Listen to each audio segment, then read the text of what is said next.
स्वागत है आपका मेरे इस एजुकेशनल यूट्यूब चैनल में जिसका नाम है अनिल शांडिल।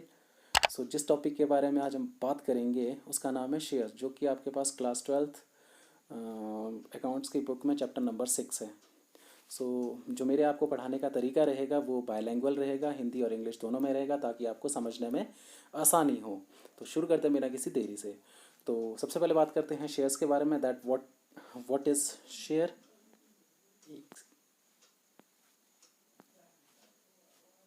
पेन ले लेते हैं पहले। दैट शेयर क्या चीज़ है। तो सेक्शन 284 ऑफ कंपनीज एक्ट 2013, जो शेयर है वो किस कंपनी के अंदर, कंपनीज एक्ट के अंडर 2013 के अंडर सेक्शन 284 के अंडर डिफाइन किया जाता है। तो सिंपली आपको समझा देता हूँ that share is the smallest unit of share capital. तो स्मॉलेस्ट यूनिट तो है शेयर कैपिटल की, लेकिन ये शेयर कैपिटल है क्या चीज़। तो शेयर कैपिटल में आपके पास आता है कैश प्लस स्टॉक। इन दोनों चीज़ों को जोड़कर जो चीज़ बनाई जाती है that is called share capital.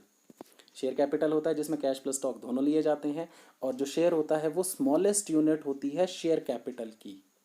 Clear. छोटी से छोटी जो हिस्सा होता है शेयर कैपिटल का उसको बोलते हैं शेयर। अब बात करते हैं टाइप्स ऑफ शेयर। कितने टाइप के होते हैं शेयर। शेयर दो टाइप के होते हैं। First one is equity share, second one is preference share. तो इसके बारे में आप आगे डिस्कस करेंगे।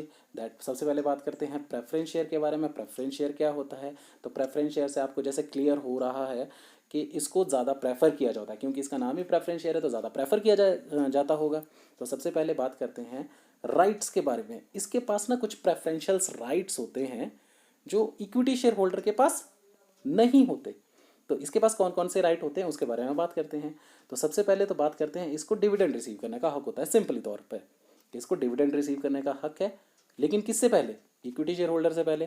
क्लियर। फिक्स रेट पे मिलता होगा, और किससे पहले मिलता होगा, इक्विटी शेयर होल्डर से पहले। अच्छा, इसका दूसरे राइट्स के बारे में बात करते हैं कि इसको ना अपनी कैपिटल वापस लेने का भी हक होता है। जब कंपनी बंद हो रही होती है, वाइंड अप हो रही होती है, उस टाइम इसको अपनी कैपिटल वापस लेने का भी हक होता है, लेकिन किससे पहले, वही बात आ जाती है इक्विटी शेयर होल्डर से पहले। तो दोनों राइट्स क्लियर हो गए। अब बात करते हैं इक्विटी शेयर के बारे में। दैट इक्विटी शेयर क्या होती है। Equity share are also known as ordinary shares, मतलब ये ऑर्डनरी शेयर जैसे होते हैं।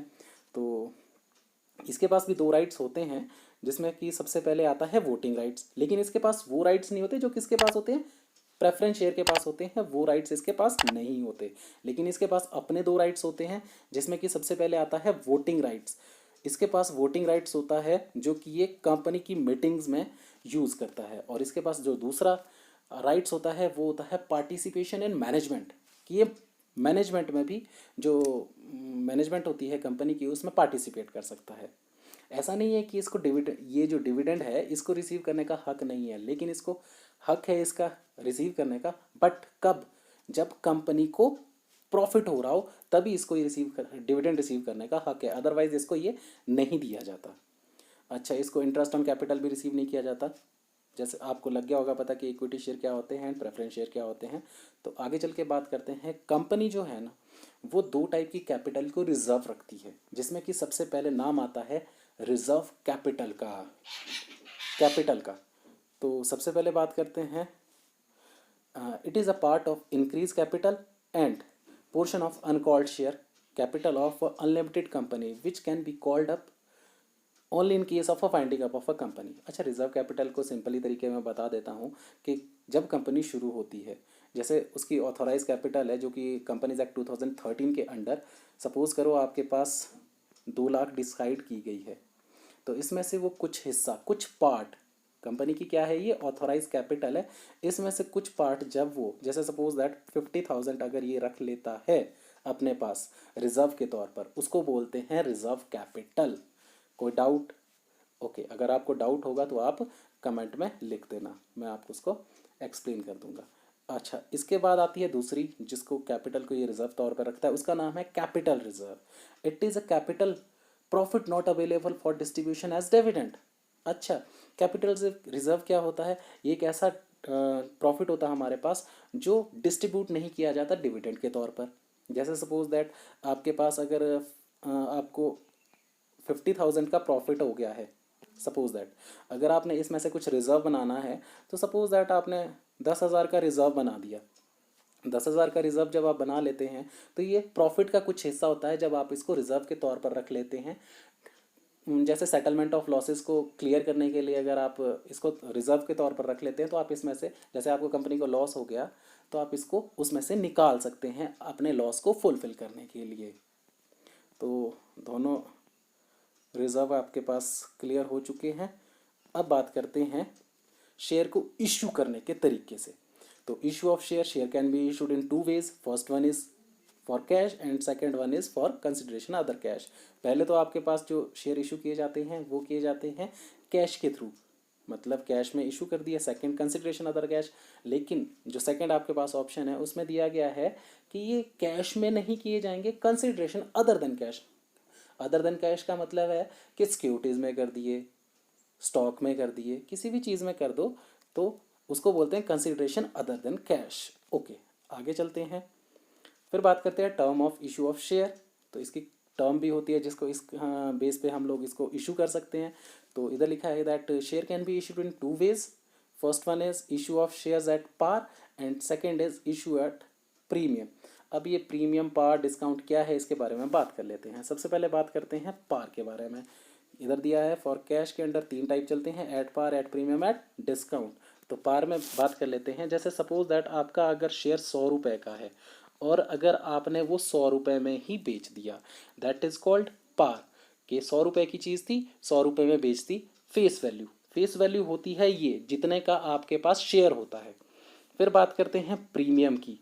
प्रीमियम की अगर बात करें तो जैसे 100 रुपये का शेयर अगर आपने कितने में बेचा 110 में बेचा, दैट इज कॉल्ड प्रीमियम, क्योंकि 10 रुपये का आपके पास यहाँ पे क्या हो गया, प्रीमियम हो गया है।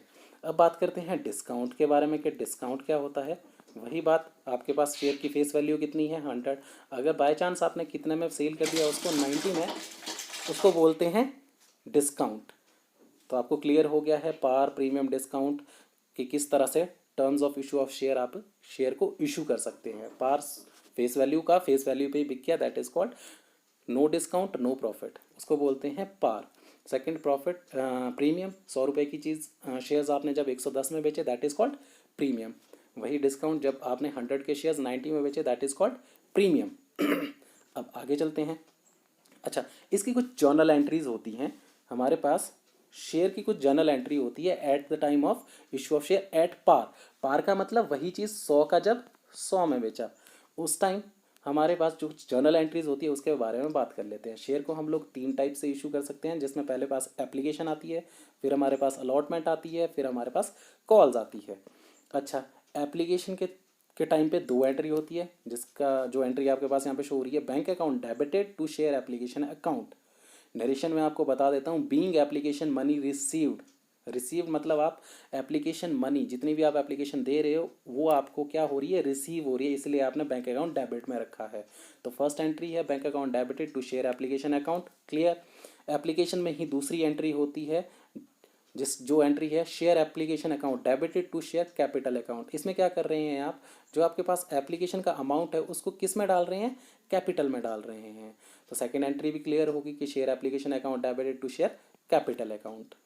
ओके, इसके बाद ये 2 एंट्री क्लियर होगी आपके पास एप्लीकेशन की। अब बात करते हैं अलॉटमेंट की।